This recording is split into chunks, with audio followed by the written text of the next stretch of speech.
A segunda grande categoria dos investimentos que a gente tem são os investimentos em renda variável. Se na renda fixa a gente tinha combinado no momento de aquisição do produto qual seria a liquidez e qual seria a rentabilidade de onde a gente estava colocando o nosso dinheiro, agora na renda variável a gente não tem esse acordo. Esse ativo ele oscila diretamente com o mercado para cima ou para baixo e normalmente a gente tem liquidez diária desse produto onde a gente está colocando o dinheiro. Isso quer dizer que a gente pode comprar e vender ou no mesmo dia, ou na mesma semana, ou comprar e vender, assim como for adequado para a gente. Normalmente, tá bom? Porque existem também fundos com regras de cotização, existem outros produtos também. A gente vai estudar nessa aula aqui uma categoria de ativo dentro da renda variável, que são ações de empresas. Talvez seja também o maior mercado de ativos dentro da renda variável. E para isso aqui a gente precisa de entender o que é a ação de uma empresa, ou melhor, por que uma empresa emite ações e por que as ações de uma empresa são negociadas pelos investidores. Então vamos voltar atrás e pensar numa empresa que ainda não emitiu suas ações no mercado aberto. É uma empresa que ela é 100% privada. Uma empresa, quando enxerga uma nova oportunidade de crescimento ou uma nova oportunidade de investimento, ela tem duas opções para buscar esse novo mercado. Essa empresa pode buscar dívida, ela pode emitir títulos de dívida, ela pode se endividar com um banco. Então ela pode, se ela for emitir títulos de dívida, ela pode emitir debêntures, como a gente viu lá quando a gente estava falando de renda fixa. Ela emite debêntures para o mercado, e aí seria um título de renda fixa para o mercado. A pessoa que está comprando a debênture da empresa, ou um pedacinho da debênture da empresa, ela vai ter nesse momento combinado qual vai ser a liquidez e qual vai ser a rentabilidade. E a empresa que está do outro lado da debênture está se comprometendo a entregar tal liquidez e tal rentabilidade. Da mesma maneira, quando essa empresa vai até um banco e busca um empréstimo ou um financiamento para suas operações, ela está se comprometendo a devolver o dinheiro para o banco, segundo tal contrato, segundo tal prazo de pagamento e segundo tal taxa de juros. E a gente sabe que dentro do nosso mercado, dentro da nossa economia, dentro dos negócios, as coisas são altamente instáveis. Nem sempre o que a gente acha que vai acontecer acontece, nem sempre o projeto que a gente acha que vai ser um sucesso se torna um sucesso. Então, a empresa, na medida em que ela vai aumentando o seu endividamento, pode ser que ela esteja entrando também numa posição muito difícil, porque muitas coisas podem não acontecer como esperado. Então a gente chega na segunda oportunidade de funding para a empresa. A segunda maneira como as empresas podem buscar capital para a sua ampliação, para suas novas oportunidades de crescimento e investimento. Isso aqui é por meio de equity, é chamando investidores para participar do seu negócio. É como se a empresa estivesse convidando investidores para comprar pequenas partes dentro da empresa. O dinheiro dos investidores serve para financiar as suas operações. A empresa ela chama o investidor tem um montante financeiro e aí, em troca desse montante financeiro, esse investidor vai ter uma participação dentro da empresa, vai ter, por exemplo, 3% da empresa. Isso aqui pode ser feito dentro do mercado privado, do mercado fechado ou dentro do mercado aberto. Se for dentro do mercado privado, a gente chama isso aqui de private equity, que é como a gente convive dentro dos nossos negócios. Então, se uma pessoa tem, por exemplo, um escritório de arquitetura, e aí esse escritório ele está passando por um momento de crescimento e seria interessante ter mais capital no caixa, ter mais dinheiro no caixa, porque se tivesse mais dinheiro no caixa, conseguia contratar um novo espaço, conseguia comprar novos equipamentos ou investir em equipamentos melhores, essa empresa pode convidar um investidor para fazer parte do seu negócio. Em vez de ir até um banco buscar um empréstimo, ela pode chamar um investidor para fazer parte do seu próprio negócio. Dessa maneira, esse investidor aporta dentro do caixa da empresa e ele vai ter um retorno ali do fluxo de caixa futuro do negócio. Interessante dentro do mercado privado é que não existe tanta liquidez no caso de um investidor desistir daquele negócio e querer ir embora. Esse é o problema do mercado privado.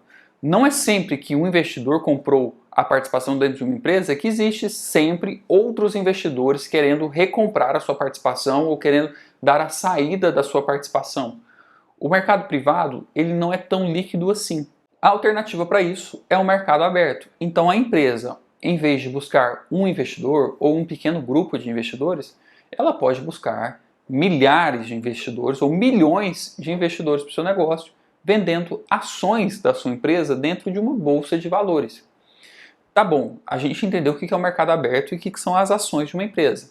Mas antes de estar negociando as ações em uma bolsa de valores, a empresa ela faz um processo que a gente chama de roadshow. O roadshow é quando a alta direção da empresa, os gestores da empresa, vão atrás dos investidores institucionais, que são pessoas que têm muito dinheiro e também fundos de pensão e fundos de investimento.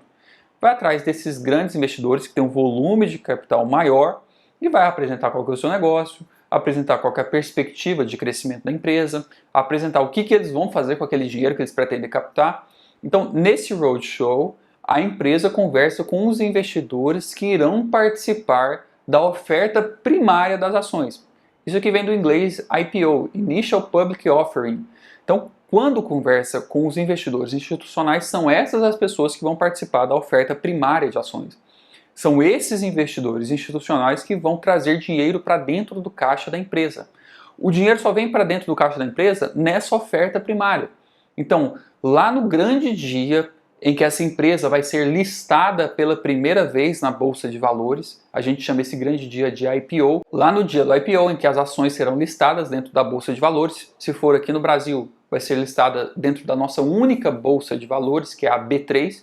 Nesse grande dia, as ações da empresa são vendidas para aquele grupo de investidores, institucionais e pessoas que têm um grande porte de investimento. Essa é a oferta primária de ações. Nesse momento, esse é o único momento em que o dinheiro dos investidores vem para dentro do caixa da empresa. No Brasil, a gente ainda tem uma regra que permite que investidores pessoa física, de pequeno porte, pessoas que têm pouco dinheiro, relativamente pouco dinheiro, possam participar também do seu IPO.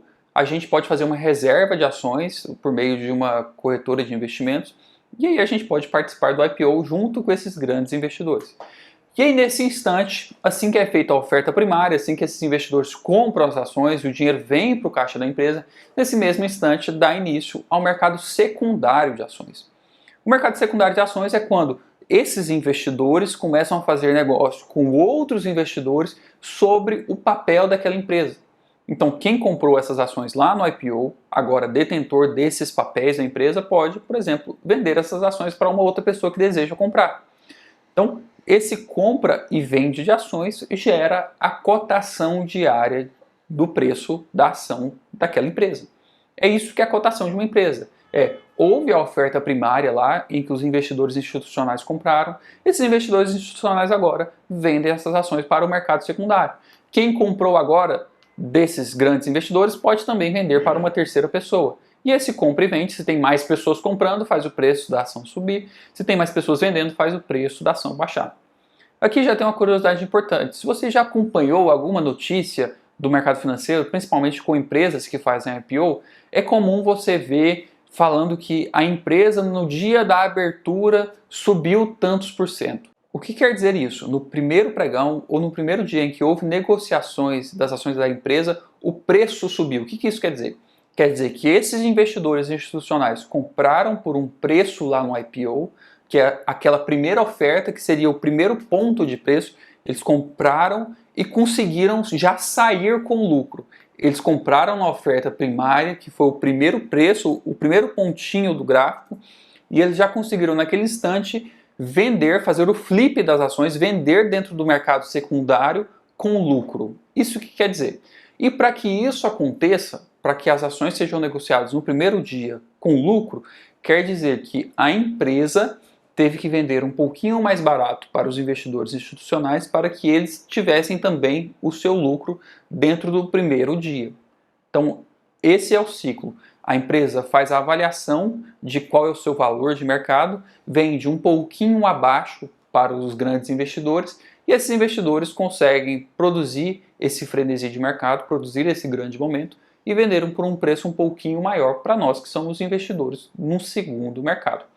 Isso aqui que é o mercado de ações. É quando a gente tem dentro da nossa bolsa, aqui na B3, no Brasil, a gente tem várias empresas listadas. Você pode comprar ações da Petrobras, por exemplo. O que quer dizer quando você compra uma ação da Petrobras? Quer dizer que naquele instante você é detentor de um papel que te garante participação nos fluxos de caixa futuros da empresa. Naquele instante, quando você tem uma ação da Petrobras, quer dizer de fato que você é acionista daquela companhia. E se essa companhia no futuro ou crescer, o seu papel passa a valer mais. Mas se aquela companhia no futuro distribuir, por exemplo, dividendos, você vai receber uma porção por ser sócio, ou melhor, por ser acionista daquela empresa. Um papel de uma empresa, a ação de uma empresa garante ao detentor o poder de participar dos fluxos de caixa futuros daquele negócio. E a gente, quando faz parte de um mercado aberto, quando a gente compra e vende ações por meio de uma bolsa de valores, a gente pode comprar e vender ações com uma liquidez alta.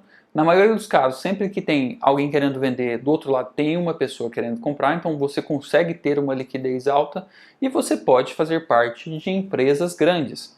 Aqui no Brasil, a gente tem a B3, que lista para negociação todas as empresas brasileiras negociadas dentro do Brasil. Lá nos Estados Unidos, a gente tem outras bolsas de valor. A gente tem a Bolsa de Valores de Nova York, a NYSE, a gente tem a Nasdaq, que a gente chama que é a Bolsa de Tecnologia, a gente tem uma bolsa em Chicago, que é CBOE, que normalmente negocia commodities. Então a gente tem outras opções de investimento também no exterior. No Brasil a gente tem somente a B3, e no Brasil normalmente a gente está limitado a negociar as empresas brasileiras. Existem uns outros dispositivos que permitem a gente negociar recibos de empresas no exterior, mas não é o foco dessa aula.